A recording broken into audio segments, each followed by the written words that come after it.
Good evening. It is 7 p.m., Wednesday, October 2nd, 2019. This is a public hearing of the Speedway Board of Zoning Appeals. I am Mike Simonson, Chairman of the Board. Board members in attendance with me tonight are Mike Allen, our Vice Chairman, Tyler Carmichael, our Secretary, Janet Fullen, and Steve Jones, members of the Board. Also in attendance is Tim Ramian, our Recording Secretary, and representing the Indianapolis Department of Metropolitan Development is Ms. Kathleen Blackham. Have all who wish to speak been sworn in? Yes, they have. Thank you. Would all please turn off or mute any cell phones at this time? Please rise and join me in the Pledge of Allegiance. I pledge allegiance to the flag of the United States of America and to the republic for which it stands, one nation, under God, indivisible, with liberty and justice for all.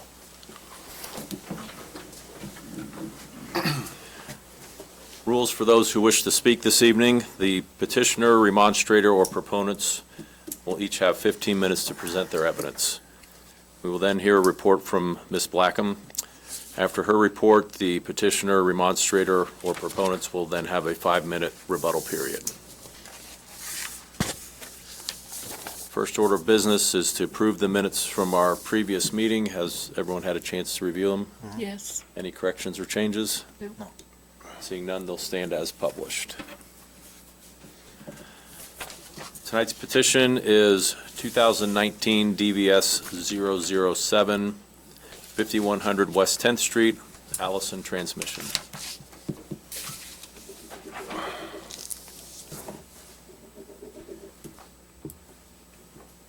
Good evening, President and members of the board. For the record, my name is Tim Oakes. I'm an attorney at Ice Miller with offices at 1 American Square, Suite 2900, Indianapolis, Indiana, 46282-0200. I'm here this evening on behalf of Allison Transmission. Also with me this evening are Melissa Sauer, Allison Carnes, with Allison, in addition, Mike Hoopengarner with Structure Point, who is the engineers and architects for this project. This is something that should be familiar to everyone. I've been in front of this board on a prior variance involving height for this facility and would have loved to have covered all of the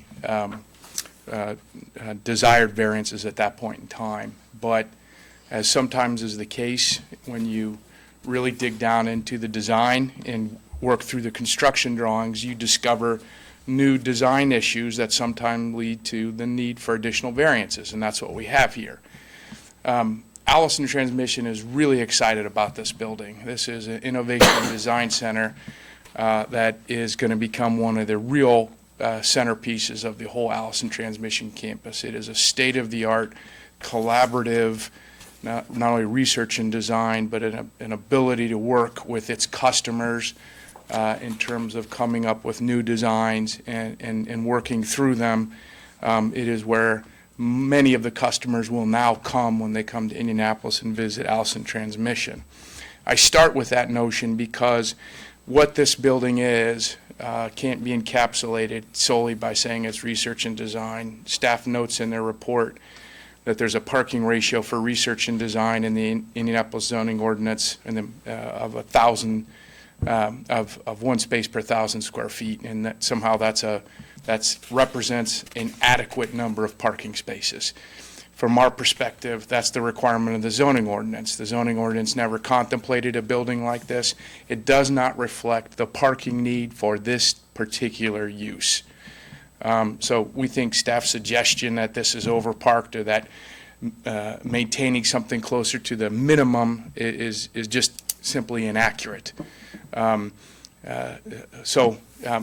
we really dug down into the design of this facility, and I've passed this all out, as we really dug down into the design of this facility, there are certain factors that we had to deal with that really are driving how the site is designed and ultimately drive and create the practical difficulty or hardship that suggests why we need the 2 variances we're pursuing, one of which is an additional single row of parking on the east side of the building between Castle and the building itself, and the other is exceeding the 10% maximum for encroachment into that front yard with parking area.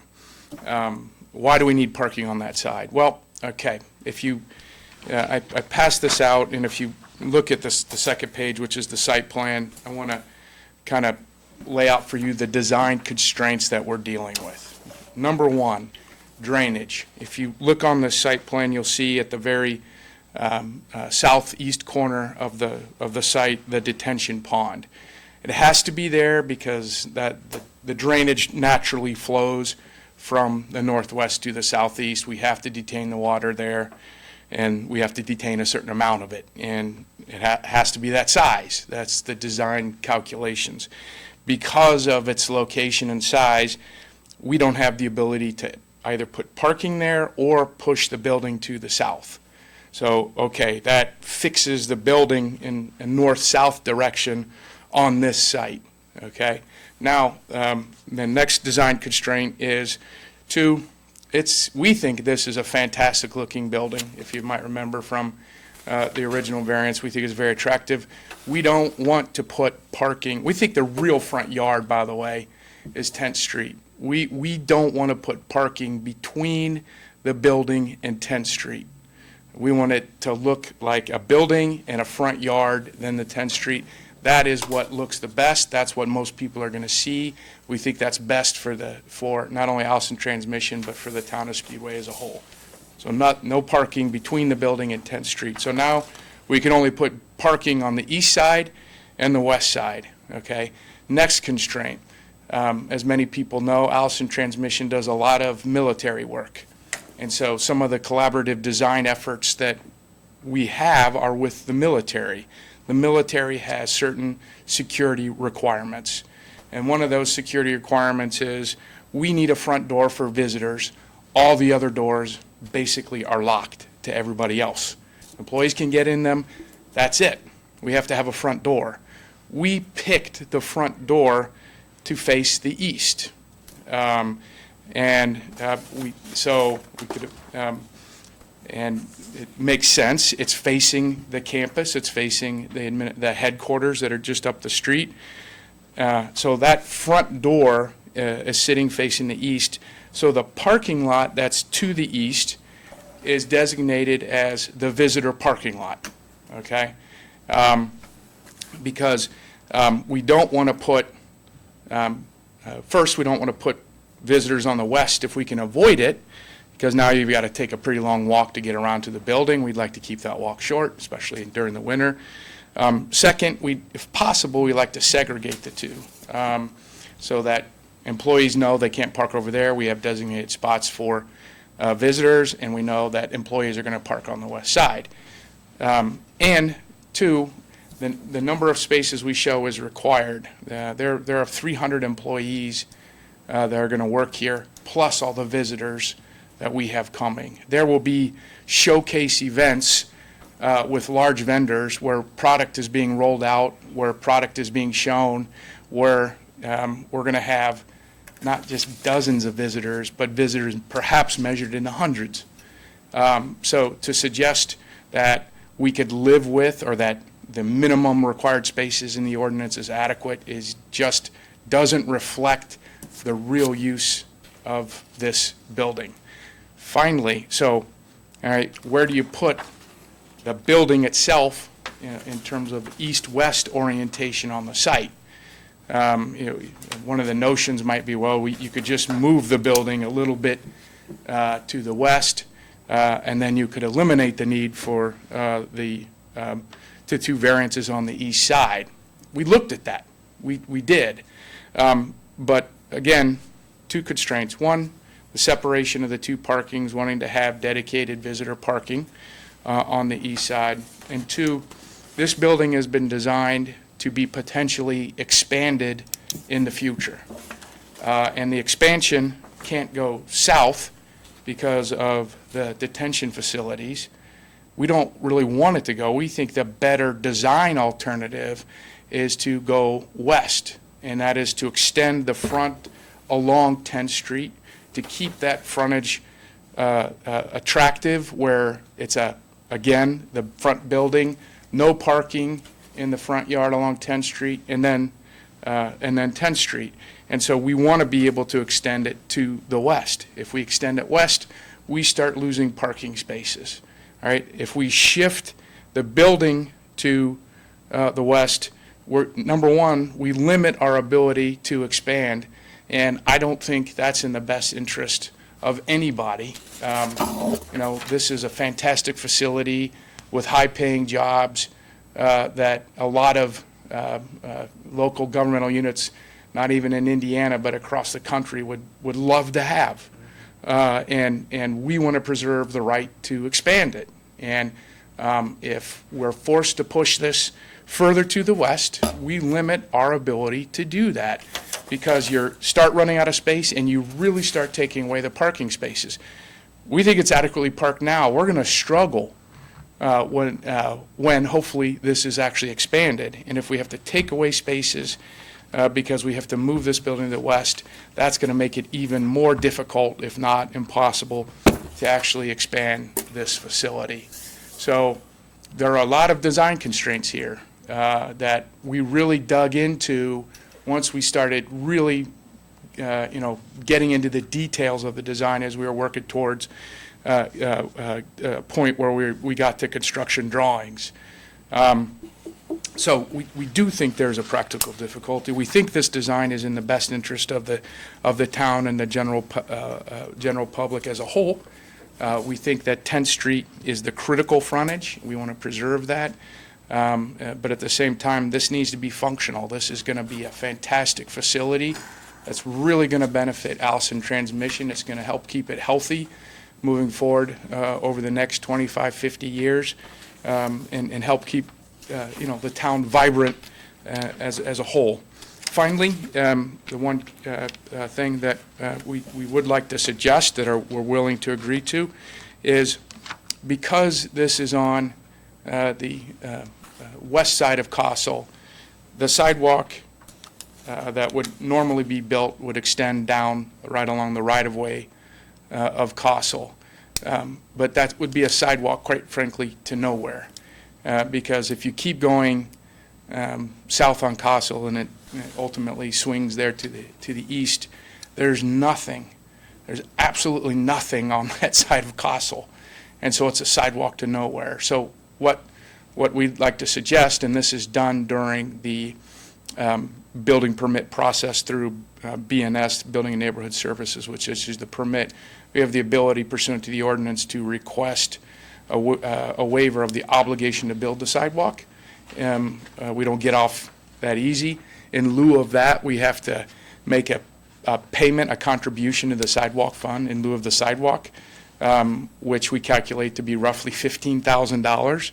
But we agree that we will make that request. It's up to BNS to grant it, but if they grant it, there will be no sidewalk, and that area to the east will be left as green space.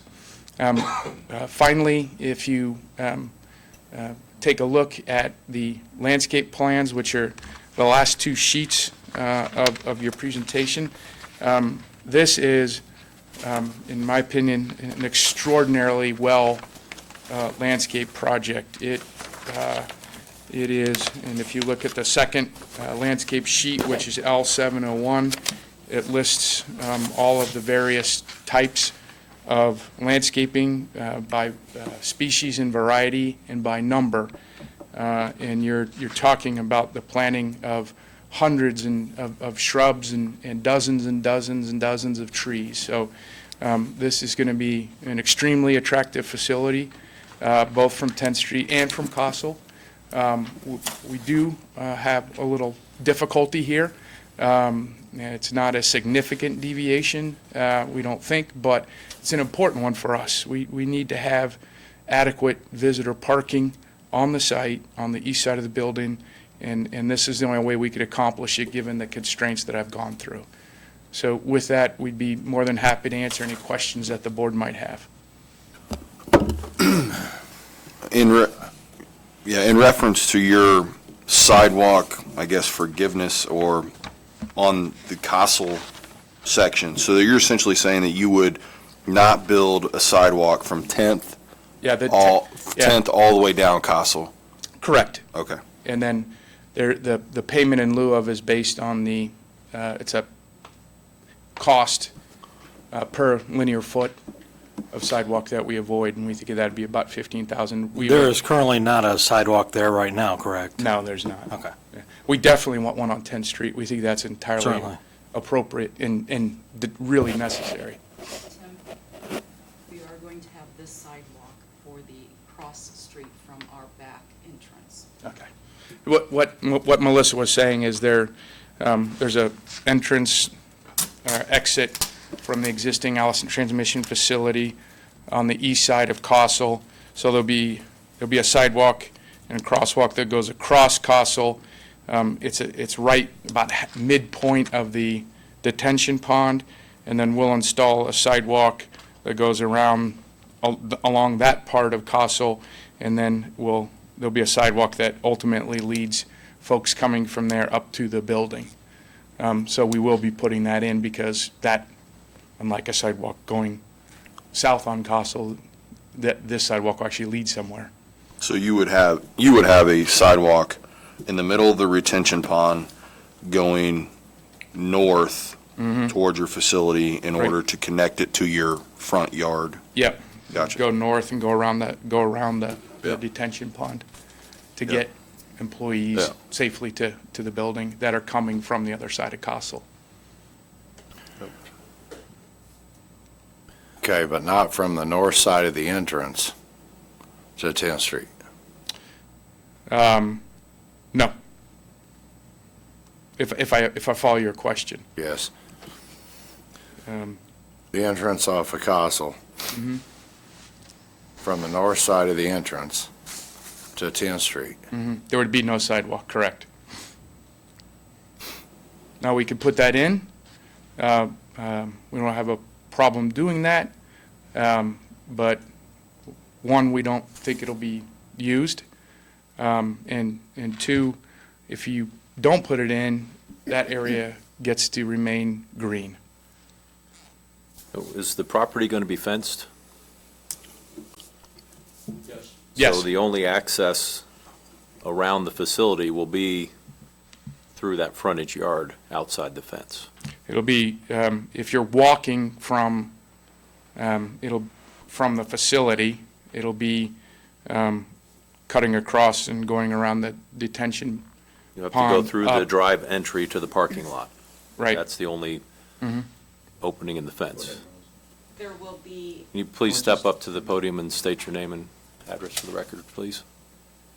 my name is Melissa Sauer. My address is 7212 Walnut Creek Crossing in Avon, 46123. Thank you. There will be a walkway from the corner, the very corner, there will be a walkway into our driveway. From So- 10th Street. From 10th Yes, Street? yes, So if somebody took a bus to work there? yes, They could walk on a Yes. sidewalk all the way Yes. to the front door? yes. Okay. This actually shows much better what she's talking about, so, Is this the sidewalk you're referencing? right? And then this is what she's referencing. Okay. Right. And this is the one that I was referencing. Here to here. So this is what Okay. we're proposing. It's a better illustration. Yeah, Was there ever consideration to Oh, shift the yeah. retention pond there. to the west to allow for the parking to move to the south across the entry drive? And then the other one he was This is talking 10th Street? Mike Hoopengarner, sidewalk. 9025 River Road, Indianapolis, Indiana. Yeah. We looked at that, but the natural drainage to the site is to the southeast, and it just saved in drainage by putting it into the southeast corner. It also kept all our parking out on the west side where we need it, because the employee entrance is on that west side, that upper leg. So all that parking was condensed to that west side. It just made more sense to keep that detention to the southeast because that's where the natural flow of water, and that's where our discharge point is as well. But the shift is not going to be that great to accommodate a couple rows additional parking over there. It's pipe. That could alleviate the concern of this single row of 20 spaces that you're requesting as an addition. So, not only that's added cost for the piping, and having to not only pipe it from the detention pond over to the drainage swale along Castle, but now you've got to build in catch basins on the far east side of the property to get it over to the pond and then back to Castle. So it's a little bit more complicated than you might think. Second, if what you're suggesting is I follow and you shift it to the west, Why would you need catch basins to shift the water? you have to catch all the water on the paved hard surfaces. If the parking lot is adjacent to the pond, Mm-hmm. you could slope the parking lot directly to the pond and have it run right into the pond. It wouldn't have to go through a catch basin and through piping network and all of that. We're not transferring it from If the one grades completely work out. different section of the Yeah, site if- to another. If the grades work out, but remember, It's a fresh, clean site. Yeah. You guys have full control of the grade. So, second reason that we did look at it, and the reason it was rejected is, and let me walk through what I think you're suggesting, so I make sure we're on the same page, if we will. So you're suggesting, okay, shift the pond a little bit to the west, To the west. okay? And then I think what the suggestion is then that would open up some space on the east side of the pond to put in parking there. Correct. Okay, so, two things. One, you're cutting into the parking on the west side of the facility. And again, if we expand the facility, then this is where we want our employees. We're really reducing the ability in the future to expand this as much as we want, because, You're taking out maybe 40 spaces, yeah, but and you're in That's how excess many- of 100 above the you're the suggesting, 300 employees that you're currently you're, suggesting will be working there. right, it's limiting, it's going to limit the expansion, not necessarily, although possibly from a geographic perspective, but we won't be able to properly park it. The other issue is if you put the parking there on the east side, first of all, the shift is more of the detention facility is more significant, because now we've got to go 20 feet. We can maybe knock off 2 feet, because you could put 10% can be used for parking. So it's 18 feet. So you have to start the parking lot there, 18 feet from the right-of-way of Castle. Then you have to do the parking. And you have to do not only a row of parking, but then you have to do the drive aisle to get there, okay? And the drive aisle to get in and get out. So it's got to, depending on the design, if it's a double row, for instance, you're going to have a 25-foot row, then 2 double rows, and then another row for circulation. So you're actually starting to push the detention pond by 25 or 24 plus 25 is 50, plus 25 more, 75 feet. You're actually now starting to push that detention pond in order to get an appropriate parking lot in on the east side of that detention pond. Then, if we use that for visitor parking, those folks, and you do what you have to do, but ideally, you don't want your visitors to have to cross over the main entranceway where traffic is coming in to get to the facility. We like having the parking for our customers directly adjacent to the building where we can get into the building conveniently and safely for all of Allison Transmission's customers. Tim, if I may. Sure. During a season, we can bring up to 6,000 visitors in to our test track, which is property we're building on, because we have nowhere else to grow. Those 6,000 people, and I call it a season because it's from May to September. It's nice weather because you don't want to be driving big trucks on bad weather. But those are the people that we're bringing in, anywhere from the president of an OEM, so Peterbilt, Daimler, all the way down to the maintenance guys that work on the trucks, so we can teach them. This building is one part of the tour that we give them over 2 days. So they come in and they stay in Indianapolis and spend their money. We need parking for those customers in the front and in the back. So where you think we're over 100 spaces, it is really going to be the spaces that we don't have today, or we park them in the back and we literally have buses that bring them around to the front.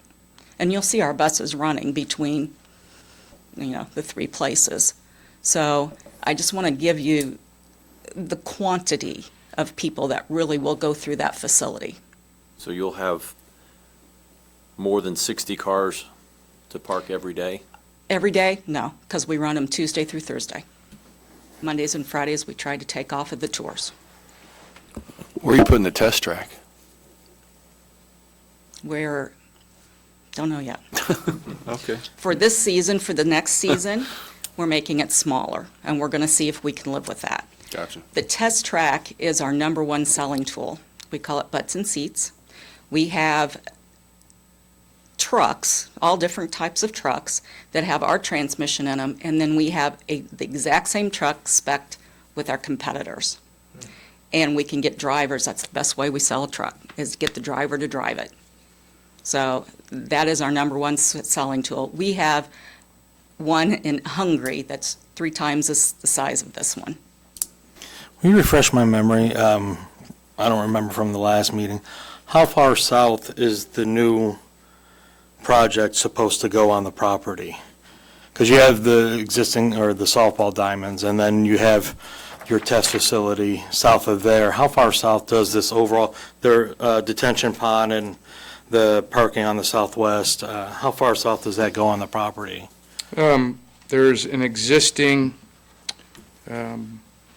it really tracks the softball fields, might be the best way to put it. Covering the turfed area Yeah, that was there, yeah. not the, Pretty much. Okay, so it's not going Existing. onto the paved area to the south Right, of the there? paved area to the south is being used Okay. for a function associated with Allison Transmission. Right. That's vital to the business. Some might suggest softball is, but really isn't. Thank you. I don't know if I can submit this picture, but this actually shows you how close to the track we are. We're all the way to the edge of it. Right. you actually removed part of the track. Yes, all of this They was went the around track. the Exactly. perimeter. We show the stop and go of our transmission, so literally, this is where we'll have to move these over, and then this is the test track back here.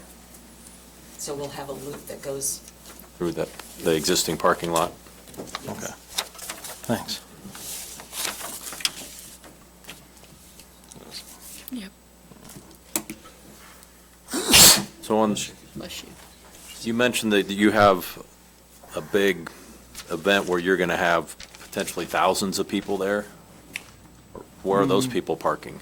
And I'm not sure it's thousands, but I'll let Melissa answer that. so once or twice a year, we get all of our salaried employees together. So right now, 1,100, 1,200 people. We've had to, there's hardly any facilities in Indianapolis where you can get that many people and have the parking and not cost you a fortune. We've been having it at the track. It's almost not large enough for us now. So one of these rooms, the garage area, which is also a display area, which is also a work area, will be a facility that we can use to have those meetings in 2 shifts, basically. But where are all these people, where will they park when they visit? Well, they'll walk or bus or park. So Park we'll, elsewhere on property and be shuttled over? right, well, yeah, it's not that far of a walk from the headquarters parking lot, right? So that's, yes, or parking in back by Plant 16. Yeah, in the back right across the street.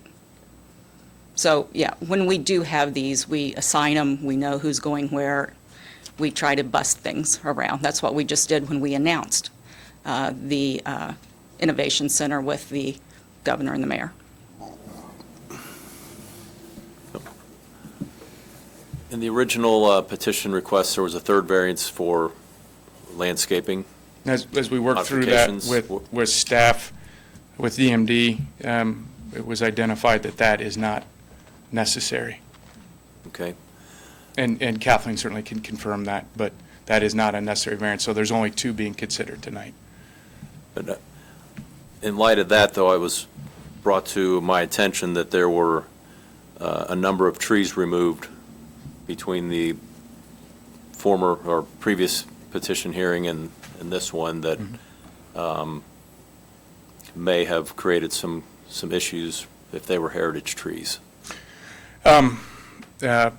First of all, yes, there were trees removed, and they were removed by Allison, who at the time was not aware of the heritage tree requirement. I say that not as an excuse, but as an explanation. It was not intentional. That doesn't relieve anyone from complying with requirements, but I wanted to let the board know why that happened. Or are you That's- working towards? That's first. Second, the Allison transmission by its nature does not lightly remove things like trees, especially mature trees. So for many of the trees that were removed, they've been transplanted elsewhere on the surrounding area. So they weren't just cut down and demolished. We identified, we went back and identified, we did this through various methods, photos and the like. You can tell what trees are heritage trees in terms of the species. And we think we've identified, we put a lot of effort into this, 5 trees that almost certainly qualified as heritage trees that were removed that we couldn't replant. When that happens under the ordinance, you're looking at, for instance, if we had tried to save them and they end up dying, there's a replacement ratio. It basically is around 10 or 11 trees, shade trees per heritage tree that's removed.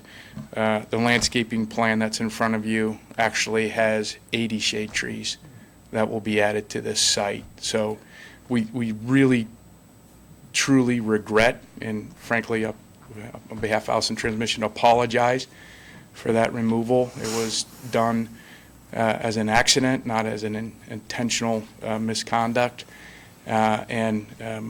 We think the number of shade trees that we're going to put on this site, over 80, which is well in excess of the required replacement ratio, we hope will suffice for atonement for that mistake. But we certainly apologize for that. Okay. Any other questions for the petitioner? I have none. You have any more questions, Steve? No.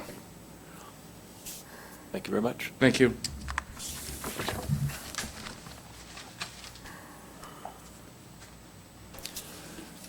Are there any remonstrators or proponents who wish to speak on this petition at this time? My name is Vince Noblet. I live at 1851 North Auburn, and as a resident in Speedway, I really appreciate the investment that is being placed in Speedway.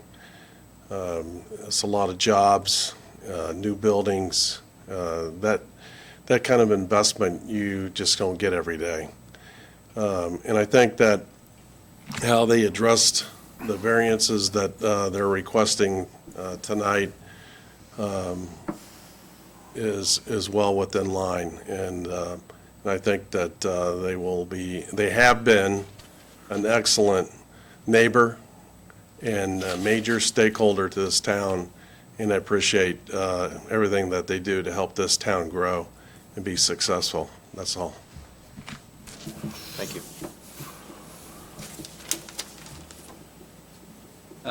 I'm Gary Rakes. I live at 5420 West 15th Street. I'm also a town councilor. I, too, echo Vince Noblet's comments, and I won't repeat all of those, but maybe a couple. And then I also want to make the point that a lot of what I heard Allison present this evening was related to safety. And having been a younger man and working at Allison and occasionally get to their facilities today as we do business with the town and Allison, their focus on safety today versus when I was a 20-year-old man a long time ago is dramatically better. And I think that's true in industry in general. But in this case, they're talking about not just the safety of their employees, but the safety of visitors, the safety of the community in general that might be on that facility. I think that's really important. And I would, again, echo Vince's comments. I'm hearing, on the news or reading in the paper of development sites downtown where potential investors have backed away. And this is a 100-year employer, at least, here in Speedway and beyond, in the number of companies they've created in Speedway. Praxair is an example. The original founders of this company. In the legacy companies that have come since then, the investment just continues. And there aren't many places in the United States you can go where a company that's 100 years old continues to invest in that community. They typically move on and go to where there's lower labor costs. And in this case, that's not what they're doing. They're going to add jobs. They're going to continue to add money to this community. So thank you for your. Just also want to point out, thank you for your detailed questions and comments. No, that's not easy. And you're trying to do what you explore, turn over all the rocks you can, and appreciate that. And I appreciate the fact that Allison's being transparent. Thank you.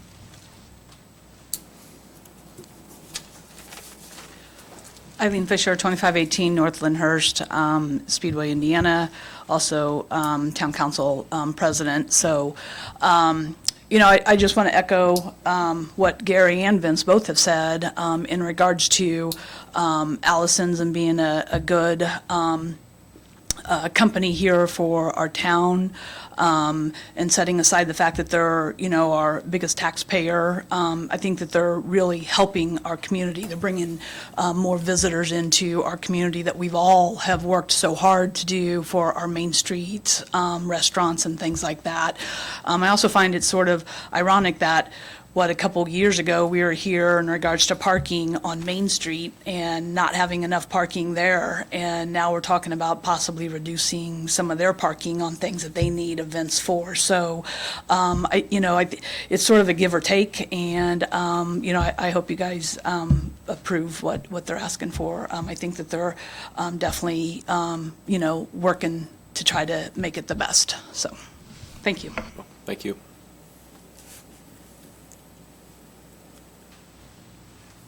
Anyone else wish to speak for or against? Seeing none, we'll now hear from Ms. Blackham. Kathleen Blackham with the Department of Metropolitan Development, 200 East Washington Street, room 1842. You'll note staff is recommending denial, and Mr. Oakes has already explained why staff is recommending denial, because staff believes this is overparked, just under 100 additional spaces. Now, admittedly, in the ordinance, in some districts, they put a minimum, a maximum parking, but in this particular zone, I-2, they do not put a maximum. They do put a minimum, which, as noted in the staff report, of 328, and there is no maximum that that they put on parking. But again, staff believes that there's these two variances could go away if they would decrease their parking. One option, well, there are a couple of options. One's very costly, would be a parking garage.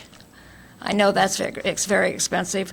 But the other option would be underground detention, which would open up some more surface for parking, but it would also provide some space for landscaping. And again, staff has concerns about being overparked. That's why staff is recommending denial. I'll be glad to answer any questions that you might have.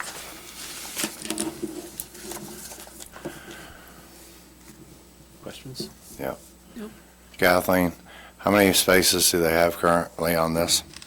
They have 425. Okay. And how many do you And propose? the minimum is 328. Okay. So staff believes there's just under 97 parking spaces over what is the minimum. Staff believes that's excessive.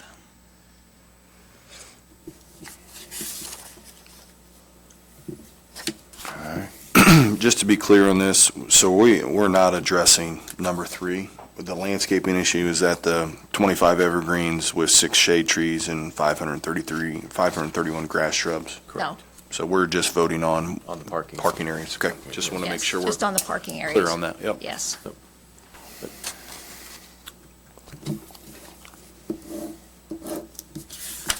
But out of those 425 spaces, 62 are reserved for visitors.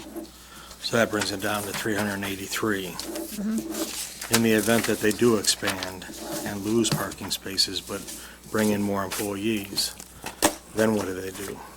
You would have to ask them how they're going to deal with that. That's why, underground detention would be one option. And I know there are some, for example, the Community South, the hospital down there has underground detention so that they can provide parking above that. But that would be an option.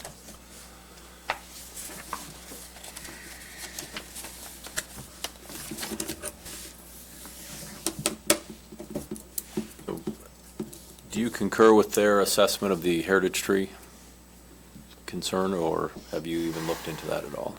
Well, I haven't seen anything, documents that would indicate how many heritage trees there are that was moved or destroyed. And heritage trees are identified as, they're basically native trees here to Indiana, to the Midwest. And in order to qualify as a heritage trees, at breast height, the diameter needs to be 18 inches. Okay. And so without any documentation, I don't know how many trees were removed, how many were replanted, and how many didn't. And if they're large trees, moving them this time of year would really put a lot of stress on those, and whether they'll survive that move, I don't know. And the ratio is 10 trees for every one? I believe that's it. It ranges between 10 and 15, and without the ordinance, I don't know what that would be. Depending on the size of the tree being... Yes, Okay. yeah. It's based upon inches. But they indicated there would be, what, 80? Is that what you said? They're planting 80 as 80 part of their shade landscape trees, plan. And they've figured they may be 50 or 60 trees required on roughly a 5 heritage tree Right. removal or displacement, but I'm not sure how many trees were removed from the site. I heard it was pretty excessive, and upwards of 35 trees. Okay.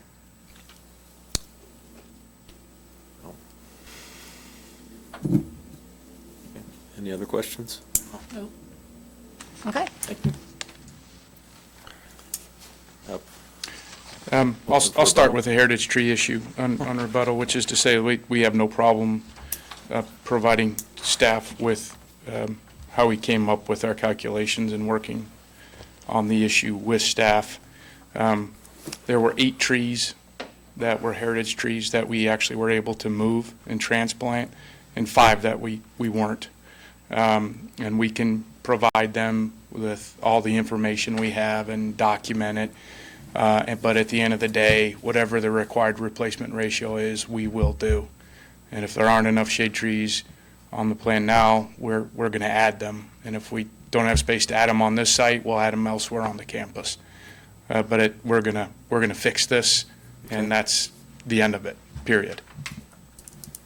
On the Castle Road row of parking, what type of landscaping is planned as a potential buffer between the fence and the parking area?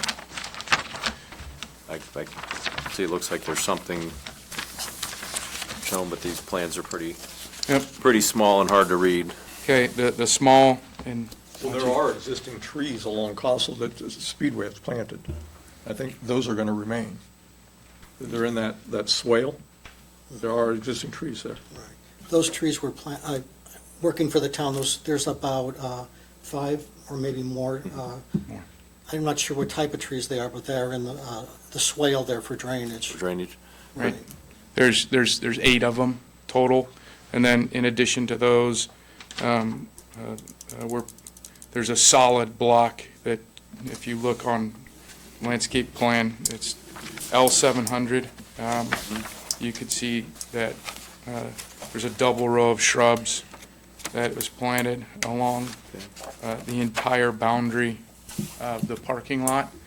The desire there is to have something that will block cars and headlights as they approach Castle. So there isn't a lot of space there, but we're trying to squeeze in as much landscaping as we can.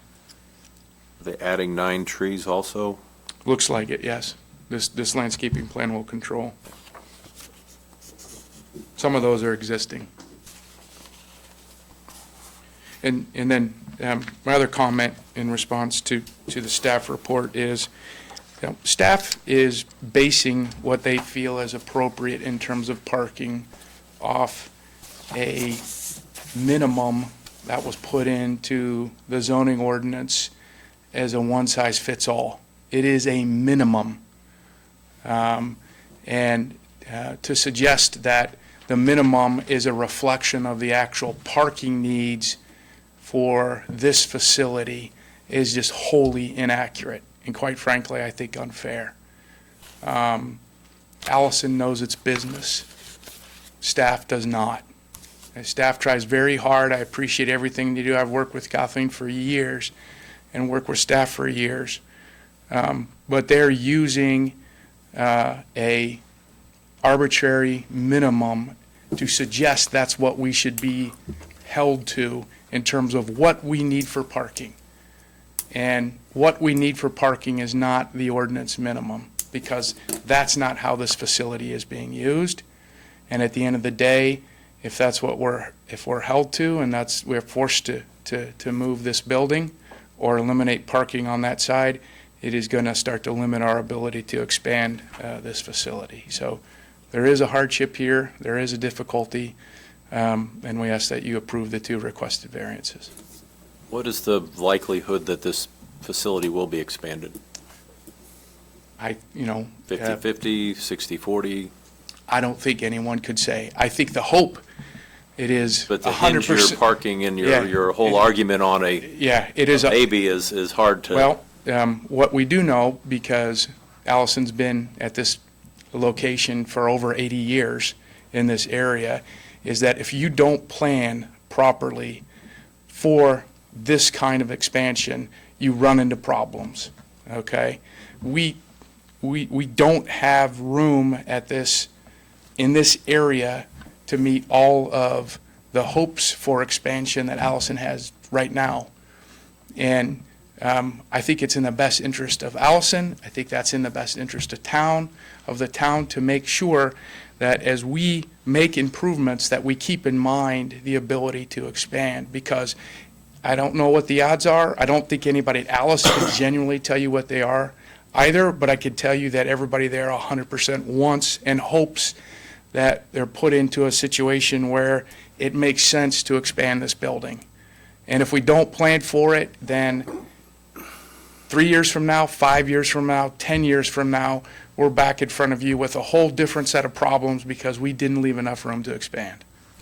You have a comment? Yeah, their hope is that it will expand. I mean, they've actually paid American Structure Point to look at possible solutions. If we expand, what do we do? What do we do with the parking? So we've actually done some studies with them. So I know their plan is to expand, because they've invested time and money to make that happen. Thank you. Any other questions? Yeah, I have one more. Mr. Oakes, when you were talking about your functions, that you bus people anyway, now, and you're going to bus people in the future. So what you're saying is if you expand, you're just going to bus more people, correct? Well, busing employees, one thing.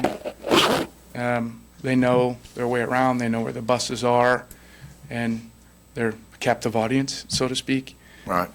Busing guests is a whole different scenario. It's far more difficult logistically to do, and a lot of the guests are coming here and want to park at the facility to get into the facility. Right. So we look at it 2 different ways. So a lot of what Melissa talked about was, when she talked about busing, was busing employees. That's a lot easier to do. Quite frankly, probably more desirable to do than busing guests, and guests is just really hard. And so, again, this parking area over to the east here, it's just for guests. It's not for employees. Okay. Can you have her explain that to me, please? Sure. So there's really 2 different types of events. When we have an employee meeting that we would be busing our employees, or even engineering. I don't know if I'm giving away trade secrets here, say 350 people right now in our engineering department, and they want to have a meeting, okay? Then that allows us to get everybody over there to have a meeting. Then we have our customer events, which those are the outside people coming in, that now we either have to have them park in the back sometimes, which now we're building in the back, and we won't have any room back there either. You got to remember that we have now used every inch of space that we have to build these last two buildings, and we have nowhere else to go, okay? Okay. When we bring those people in, they're coming from all over. They could, anywhere, even internationally. Right. So the international people, we may bus anyway because we don't always want them driving here. But guys that are flying in from Ohio or somewhere like that, they would come and park. Or if we're having separate meetings, forget even the events, and you're having separate meetings with customers or OEMs, and you have, a bunch of them coming in for a separate meeting. It's just nice to have that parking there versus making them walk. Right. And the other thing is, when we talked about the retention pond moving west, I'm directionally challenged, so west, then if we moved any of that parking south, we're into the test track, and that's our bread and butter. Right. So, and we're pretty well landlocked there, and if you'll drive by there, you'll see all of our big trucks out there. We have to store those now. We're going to be using, and we've put in electric charging stations on that route, and we've just spent a ton of money on that. We don't want to lose that on the side either. So, I mean, it's just, So, we're jam-packed. so you're okay for your normal events. It's when you have large events, basically is what you're telling me, you have to bus. Our customer events versus employee events. Employee events, I believe, will be fine, because a lot of people will park in their normal parking and will bus people around, and we just run routes. Right. It's when you have the customers in and you're trying to get them from downtown or over here, we're hoping Main Street someday, right? And we want them to stay local as far as spending their money in hotels and food. So, those are the ones that we need the more parking for, not necessarily our employee events where we can Right. run routes. That was my point. But the customer events are much more prominent than the big employee events. Right. Okay. Right. Okay.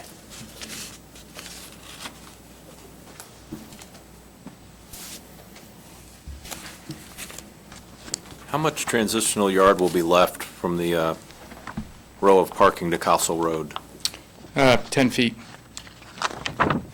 10 feet from the furthest, from the edge of the pavement that is furthest to the east, 10 feet to the right-of-way line.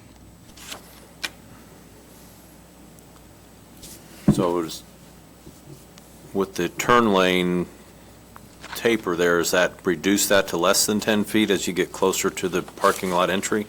No, it's 10 feet all the way along the pavement area. The drive lane doesn't count in that calculation.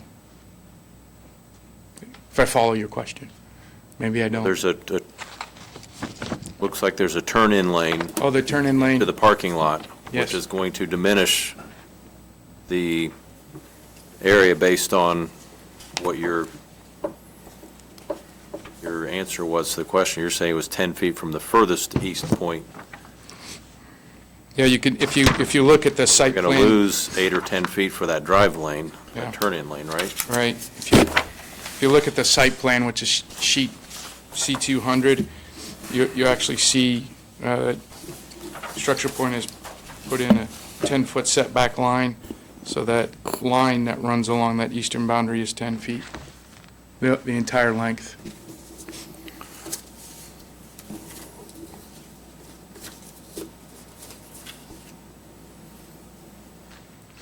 So that 10-foot setback, that's 10 feet from where? From the right-of-way line. So there's the right-of-way, not the pavement of Castle. Well, my question is, from the pavement, Oh, from the pavement. what is our green space going to be, visible green space going to be if we're traveling down Castle Road between the roadway and the parking lot? The 30-foot radius, Yeah, right. that's 20 feet right there. So, All right. So, so from that point, what would you say about 25? if he's going from there to there, Mhm. it's probably about 25 to 30 feet. 25 to 30 feet. It's more than a parking. The parking stall's 20 feet, so on that, the parking stall's 20 feet, and we've got more than 20 feet to the east to the pavement. Yeah. Okay. So just unfortunately eyeballing it, I would say 25 to 30 feet. And the sidewalk goes away, it's all green.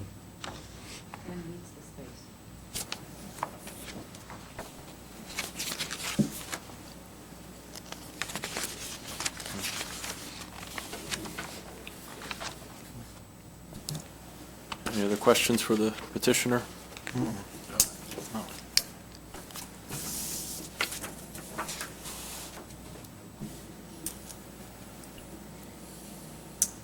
I'll entertain a motion to vote on the petition. Second. Need to have a motion first, Steve. Oh, I would make a motion that we vote on 2019 DVS 007. I'll second that, if Steve doesn't. You've already seconded.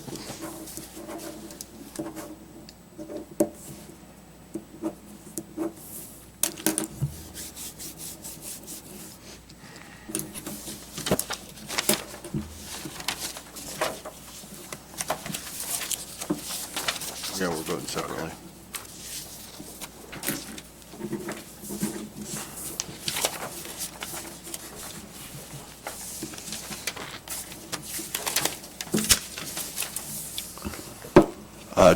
Petition 2019 DVS 007 is approved.